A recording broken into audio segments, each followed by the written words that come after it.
another perfect cut with the Harbor Freight bandsaw.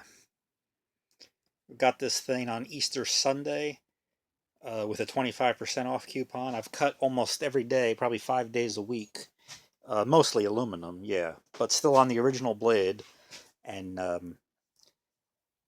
we go. Yeah, this saw is amazing for the price. I think it was under 200 or right at 200. 180 something maybe before tax with that 25% off coupon. Cuts are perfect. All right. Oh, cut this off of a piece of angle the other day just for a test. I think that's 30 thousandths thick. It was cut off of a piece of angle aluminum off of the edge of one of these. It was cut right off the edge of this. Anyway, yeah, I think it's 30 thousandths thick. If you mic it from one end to the other, it's only off by a couple thousandths. Amazing. All right, thanks.